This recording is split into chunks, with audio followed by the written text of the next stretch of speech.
వెంట్రుక రాసి city life తో మసి నగరవాసంలో కేశాలకెన్ని కష్టాలో. పూర్తి వివరాలకు చదవండి రేపటి సాక్షి హైదరాబాద్ ఎడిషన్.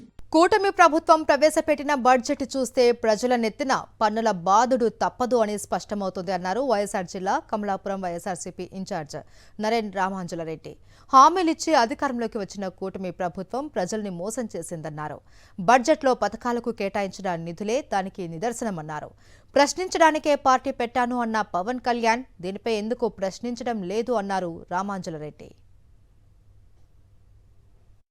చంద్రబాబు నాయుడు గారు లేకపోతే టీడీపీ వాళ్ళు ఈ సంవత్సరం సూపర్ 6 పథకాలు అమలు చేయలేదు కాబట్టి ఖచ్చితంగా ప్రజలకు బేషరతుగా క్షమాపణ చెప్పాల్సిన అవసరం ఉంది. దయచేసి మీ పాస్బుక్కే మీకు ఇప్పుడు ఫ్యాక్ట్ చెక్ అది ఓపెన్ చేసి ఈ ప్రభుత్వం 6 నెలలు ఇప్పుడు 5 నెలలు పూర్తయింది, 6 నెలలు వచ్చింది, ఏం వేసినారు మీ అకౌంట్కి ఒక్కసారి చూడండి. గత ప్రభుత్వంలో ఫస్ట్ వచ్చిన 6 నెలల్లో ఏం వేసినారు ఒక్కసారి చూడండి. అప్పుడే గత ప్రభుత్వానికి ఈ ప్రభుత్వానికి తేడా తెలిసిపోతుంది. ఆఖరి ప్రశ్న పవన్ కళ్యాణ్ గారిని ఉద్దేశించే, నేను ప్రశ్నించడానికి వచ్చినానన్నావు, ప్రశ్నించేది నా గుణం అని చెప్పినావు. 3 క్యాబినెట్ మీటింగులు జరిగినాయి, ఒక బడ్జెట్ ప్రవేశపెట్టినారు. మరి నువ్వు చెప్పిన వరాహి డిక్లరేషన్కు ఎంత ఫండ్స్ పెట్టావు? అంటే ప్రశ్నించడం అవసరం లేదా?